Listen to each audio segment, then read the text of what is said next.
پنځه دا میاشت مخکې شل ورځې مخکې څلوېښت ورځې مخکې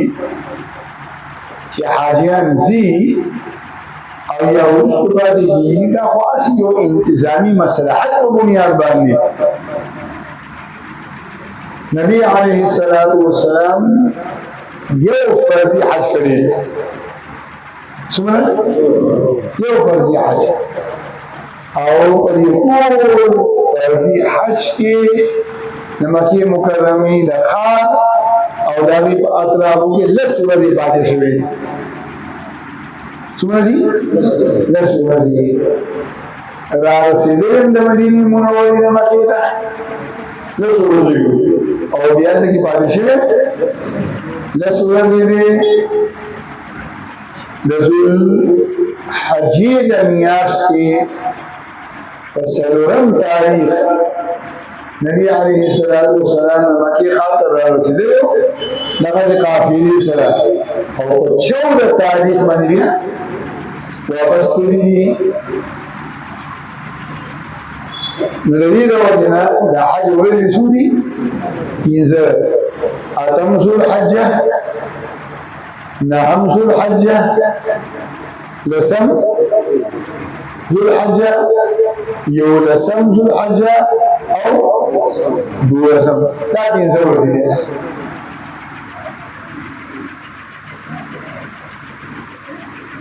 د ذوالحجې د میاشتې د اتم تاریخ نوم دی یوم الترویه یوم الترویه او د نهمې ورځې نوم دی یوم عرفه او د لسمې ورځې نوم دی یوم نحر او د یولسمې ورځې نوم دی یوم القر یوم القر او د یولسمې ورځې نوم دی یوم النفر الاول یوم النفر الاول او د دیارلسمې ورځې نوم دی یوم النفر الثاني یوم النفر الثاني نو حج شروع کېږي په حقیقت کې د اتم تاریخ نه د څه نه اتم مسنونه طریقه خدا ده چې د ذوالحجې د میاشتې په اتم تاریخ حاجي په خپل بلډینګ کې په حرم شریف کې د حج احرام اتري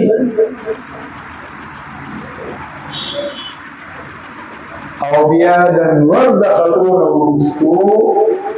د مکې مکرمې د ښار نه روان شي مینا ته د ماسپښین لمونځ مینا ته ورسېږي لیکن موجوده زمانه کې رش او ازدحام دومره ډېر دی چې ټول حاجیان په دغه ورځ باندې تلل مشکل څه چې ناممکن دي پخوا واړه بسونه د دې باري د بسونو په شان او سور رنګ دی او نه پکې انسي ورشم بچي او دا بسونه براله د بلډینګ مخې ته به ودرېدل او حاجیان به ورغلل په قلاره به ورسېدل ځکه رسونه مو شوه نه و نو اوس ګروپونو والا او حکومت دواړه د اتم تاریخ په شپه 11 بجې 10 بجې د ماسخوتن نه به تاسو ته وینا کړي چې ماسخوتن لمونځونه وکړئ نو تیار اوسېږئ چې کله بس راغو بیا به ځئ بیا هغه د بس راتلل د دوی په اختیار کې نه وي د هغې اختیار د معلم سره او له معلم سره د یو معلم سره راغونه حاجیانی لازم ټول بند را باندې نو بس کله یو ورځ بجې راورسي کله 2 ورځې بجې کله 2 بجې کله 1 بجې نو دې خبره کې څه ګناه نشته چې کچېرته د ذوالحجې د میاشتې د اتم تاریخ په شپږ پکې حاجیان د مکې مکرمې د خان نه لاړل مینا ته دا 2-3 څلور ګاډي د شپې مینا کې تېرې کړې نو څه قباحت څه ګناه پکې نشته بعضې ملګري سرزوري بیا د ګروپ د لیډر سره د هغوی سره لانجې کوي چې نه زه به سنت طریقې سره حج کوم او سنت طریقه دا ده چې سهار د لمانځه خبره پس ورځو نه هغه سره لانجې مه کوه که زړه دې غواړي نو د مکې مکرمې د ښار نه مینا ته پیدل پرېږدي او نن سبا خو جدید دور دی د هر چا سره موبایل دي او د هغو کې لوکیشن یې ورکړه بس پخپله به یې ورسي د لارو تکلیف هم نه نو پیدل به راشي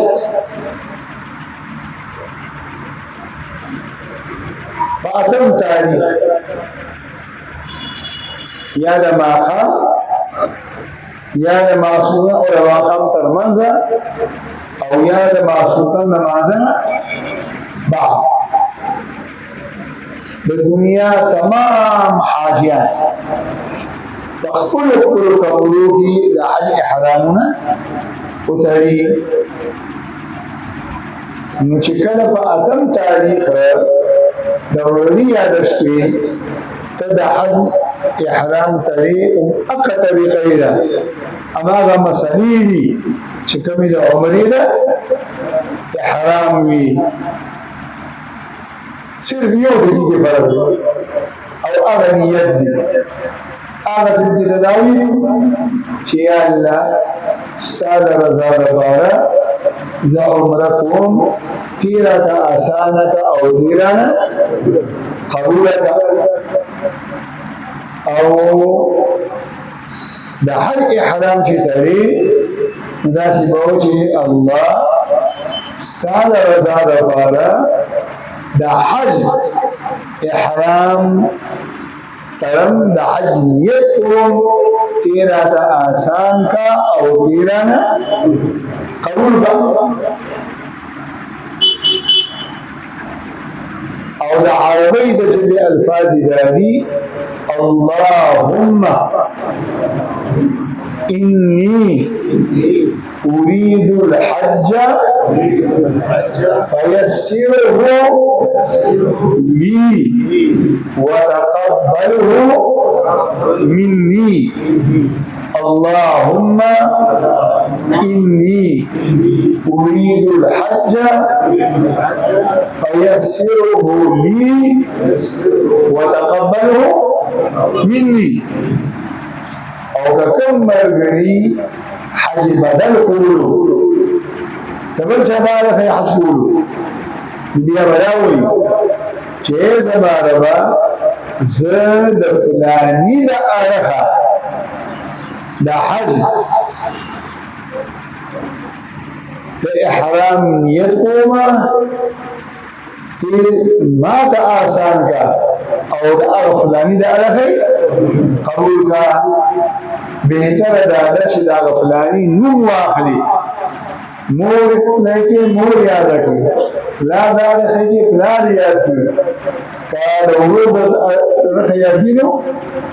ورو یاد کړي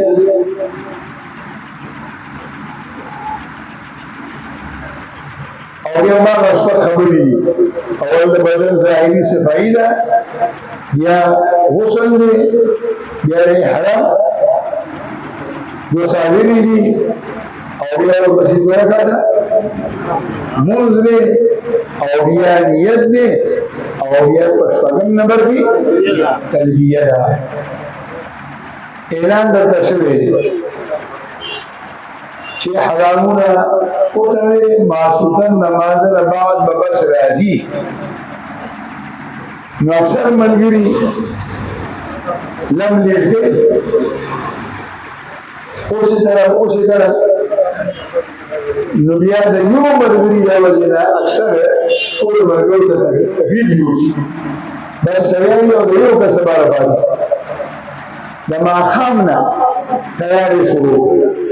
د بدن صفایي مو وکړه غسل مو وکړه او د احرام صادري هم واچوه خو دوه رکعته لمونځ لا مه کوه نیت لا مه کوه تلبیه لا مه وایه چې کله اعلان وشو چې بس راورسېده نور تیارانې دې ټولې کړي دي او بیا په کمر کې ودرېږه دوه رکعته نفل لمونځ وکړه د احرام او بیا ورپسې نیت وکړه او بیا ورپسې تلبیه ووایه لبیک اللهم لبیک لبیک لا شریک لک لبیک ان الحمد والنعمة لك والملك لا شریک لك د مکی مکرمه د ښار اوسیدونکي مسلمان د حج احرام به کوم ځای نه کوي د حرم د حدودونه د حرم نه حدودونه یو ملګری کمزورې دي بیمار شو نور څه مسله پېښه شوه او د خپل بلډینګ نه احرام ونه تړلو مینا ته ورسېده او په مینا کې د احرام وتړلو نو هم جایزه ده ځکه مینا هم د حرم په حدودو کې داخله ده اکثر به تاسو ګورئ د ګروپونو چې کوم منتظمین دي خادمان دي او د حاجیانو سره په خپلو جامو کې مینا ته لاړ شي د هغوی دغه ذمه کارونه او بیا د شپې یا د ورځې هم د مینا په میدان کې خپله خیمه کې د حج احرام وتړي نو هم جایزه ده څه ګناه پکې نشته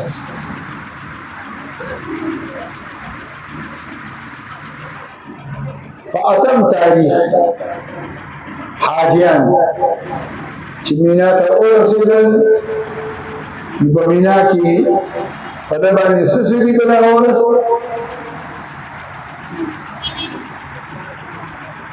نمبر 1 د اتم تاریخ ورځ او د نهم شپه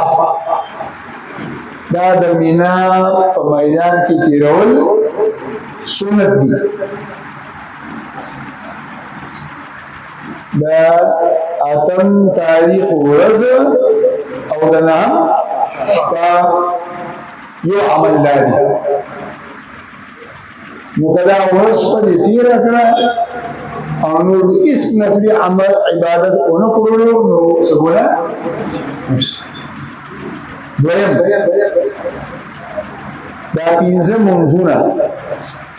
د اتم تاریخ د ماسپښین د مازدیګر او د ماښام او د نهمې شپې ماسخوتن او د نهمې ورځې سحر دا پنځه لمونځونه په مینا کې کول سنت دي خبر باندې پوښتنه او په خبره ځان پوهېږي د حج واجبات چې د کوم مسلمان نه بغیر د عذر نه پاتې شي نو ثواب هم کم شو او دم در باندې هم لازمي او د حج واجبات چې بغیر د عذر نه د حج واجباتو کې کوم واجب بغیر د عذر نشه پرېښوده نو ثواب کې نقصان هم راغی او د مور باندې هم ووریدو او که کوم واجب عمل د حج په اعمالو کې د عذر په وجې نه د چا نه پاتې شو نو نه ثواب کې کمې راځي او نه دم اوري نو په مسله ځان پوهېږي پخوا به همدغه طریقه وه سنت طریقه همدغه ده چې د سهار مونږ په مینا کې وکړي په نهمه ورځ او بیا نور راوخیږي د هغې نه وروسته له مینا نه عرفات ته روان شي. مصنوعه طریقه خو دا ده، لیکن موجوده زمانه کې په دې باندې عمل ګراني مشکلي د ازدحام او د ګڼې د وجې نه، نو اکثر حاجیان د نهم تاریخ په شپه د ماسخوتن لمونځ په مینا کې وکړي او د ماسخوتن لمانځه نه وروسته بیا بسونه راشي 12 بجې 1 بجه 2 بجې او په دې شپه کې د مینا نه عرفات ته ویسي. نو دا یو عذر دی، که د دې عذر په وجې باندې ګروپ والا یا حکومت والا حاجیان بوتلل نو ثواب هم کمی نه راځي او سنت طریقې کې څه کمی نه راځي. مینا کې یو لوی جګړې او جګړې باندې کوي. قرآن کې الله صفا وایي الحج اشهر معلومات فمن فرض فيهن الحج فلا رفث سخا خبرې باندې کې سخا خبرې باندې کې ولا فسوق گناہ باندې کې ولا جدال جنگ جګړه باندې کې. الله دا څنګه وایي چې دا مکه دا کارونه نه الفاظ دادي چې په چا حج فرض شو نو په حج کې نسخه خبرې شته نه ګناه شته او نه جنگ جګړه شته. مفهوم یې دا دی چې په حج کې د دې کارونو د سره گنجایش نشته، د سره پکې گنجایش نشته دی چې دا به وشي. نو مسله زر زده په خپله پې عمل کوئ. بل ملګری که ته پوهېږي چې دا زما سره بې تکلفه دی او خبره بې بده نه لګي، نور الله دې تاسو خیر سره ورسوي. بس مینا ته چې حاجیان راشي که نه نو څه به ډمبه دې دې جوړې شي، سم لرمانان دې نه جوړ شي. خپل چې کومه خبره کوي بس سم کنځلي او بل څوک چې ورسوي نو د ټولک د بوري په شان دی. ولې ځکه چې مینا ته لاړې نو حج دې شروع شو. څه دې شروع شو؟ حج دې شروع شو. دا دې خو دښمن هم لګېدلی نه شیطان شل ورځې یې تېرې کړې، دا خو حج نه و، اوس خو حج شروع شو. نه هغه مو خپله خواري زیاته کړي او کوشش کوي چې دا حج د حاجیانو باندې ګډوډي خرابې کړي. داسې حاجیان به درته راشي چې وړي وباسي. اوس ولې موږ سره په خیبه کې یو ملګری چې کوم غوبه یې هغه وکړې که نه او کومې لانجې کوږې یې وکړلې نو سره یې حیران شي. مسله دا ده چې مینا کې به درته خیمه میلو شي نو ماسخوتن به سمئ. نه اکثر هغه تېر دي کولرې لګېدلي نو خلکو پکې یخني وشي. چې یخني وشي نو د یخنۍ نه د ساتلو لپاره ځان د ساتلو لپاره حکومت چې کومې کمبلې ورکړي هغه کمبلې به ځان راخورېږي او یا د احرام صادر به ځان راخوري. ښه دا مسله به غوږ کېږي او لا مې پوهېږي د احرام په حالت کې به مخ نه پټې سر به نه پټې نور بلستن کې کمبله کې ګرم صادر کې د احرام په صادر کې د دې غاړې نه راوړه هغه د خپو د رکوع پورې دا ټول بدن پټولی شي. خبر مو شو کنه بعضې په خبرو درته شوي چې هر حاجي مفتي یو ملګری صادر په خپل رواج باندې د خپې کولو په خپله ورپاسېږي صادر دې نه څه راوړي خیر دې نور دې پټي دا قدمونه دې ښکاره او دا لاسونه یې ښکاره کړل دستانې نشي اچولی جورابي نشي اچولی بوټان نشي اچولی لیکن د احرام په حالت کې بلستن شړۍ کمبل او د احرام ساده بدن دا خورولی شي دا څرنګه چې کله تاسو د خیر سره حج دغه د ځای نه جاز کې کېنئ نو سفر یې په خپل د حاجیان نو د احرام هغه لنګ لاندې پرېوځي او د خپې پکې څه شي پټې شي نو د احرام په دې څادر کې په دې ناسته کې د خپې پټې شوې نو د دې هېڅ ګناه نشته جایز ده نو دا مسله به یې انشاءالله باقي دا مینا په میدان کې مینا دا هغه میدان دی چې دا د قربانو ځای دی دې کې ډېرې لویې قربانیانې ورکړې شوي دي نو روغ به تاسو باندې به لږه لږه قرباني کول راځي خو هغه به برداشت کوو خبره پوه شو که ګوره ترتیب دا دی چې مکې مکرمې ته لاړې که لس شل ورځې نو بلډینګ به ښه کولو هوټل به ښه کولو حاجیان ښه به مزور او د دې خیال دی چې دا مزورې به ځي چې بیا د مکې نه مدینې ته ورسېدې بلډینګ به هم کمزورې شي او ګاډي به هم څه شي کمزورې شي خوراک هم کمزورې شي نو بیا حاجیان غوړل شروع چل دی ودا چل دی دا شي بیا چې کله د خیر سره د مدینې منورې نه واپس یې او چېرته ځي مینا ته نو په مینا کې بیا کار نور عمره تنګ شي یو خیمه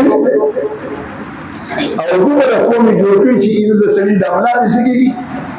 ځایږي نور زیاتې نه او ټول خمونه داسې د یو بل سره لګېدلي او بس یو خیمه یې هلته کې خبر نور راغله او د مکې په بلډینګ کې واشرومونه ښه کولوي او مینا کې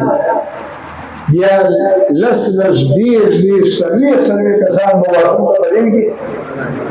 ولاړي لس شل منټه بس به نمبر راځي او پوره به ورننه ورېږي بس ټکار یې بیا سوري بیا چې د مینا نه کله عرفات ته لاړې نو په عرفات کې بیا هغه فورم هم ختم شي بیا تشه درې هلته کې بیا خبر نور هم راتنګ شي دا ټولو خبرو ته به د اول نه زړه کولو هر به ساتي امام به کولو ساتي او دا به د اول نه الله ته وشي یاله دا ټولې خبرې به را باندې راني خو دې راته څه که اساني که او که نه د مکې مکرمې د هوټل خوندونه مزې دې واغشتې او څوک دې دا چې دا خوندونه مزې به د اخره مومي بیا به د پریشانو سره مخامخ خبره باندې پوه شو که او د حج په سفر کې یو خبر زه اکثر مګرو ته هر کال یې کومه چې د حج او د عمرې په سفر کې به اعتماد نه په خپله ځوانۍ کې نه به یې په خپله چالاکۍ کې نه به یې په خپل صحت کې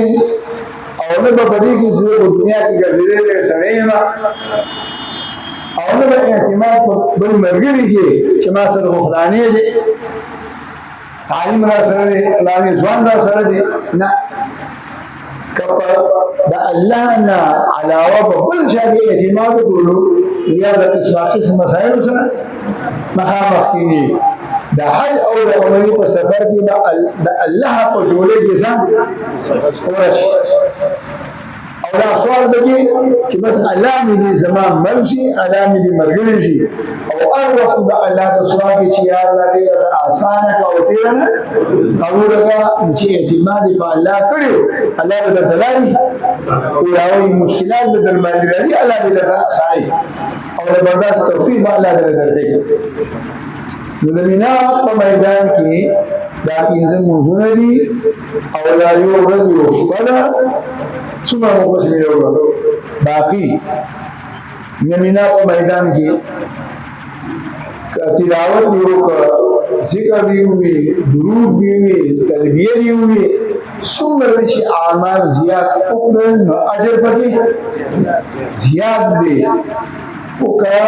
د پنځه وخته فرض منظور علاوه بل یو عمل دی مونږ ته دا پنځه وخته موږ د بجنې سره او یو کار دی وکړه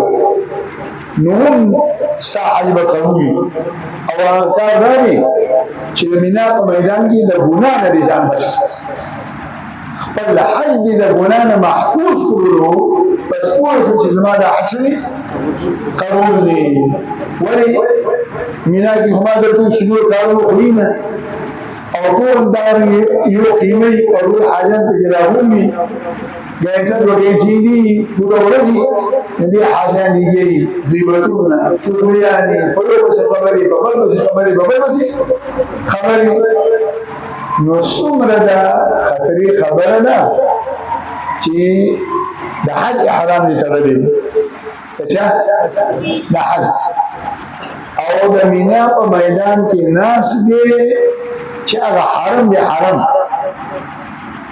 او ناس په دې نیت دي چې زه به څه کوم حج به کوم لکه ما د حج مناسک را روان دي او په هغه ځای کې ته ناست دی او په پیپل منډۍ کې یا په کوټوالۍ کې یا په بغیربادو کې یو ملګری دی او هغه ځای ته په ده پسې لګي غیبتونه کوي هغه خبر هم نه دی او د احرام په حالت کې او د حرم په ځمکه کې او د حج په حالاتو کې لګي د نورو خلکو غیبتونه کوي نو داسې حج به څنګه کوو نو کوشش دا کول چې کنو څه نشي کولای نو بس ځان وګړه ساده بزن راوځه او سره دې برګي بدی نه کوي اراده چې د دې لاستي کوو سره زړه ولانه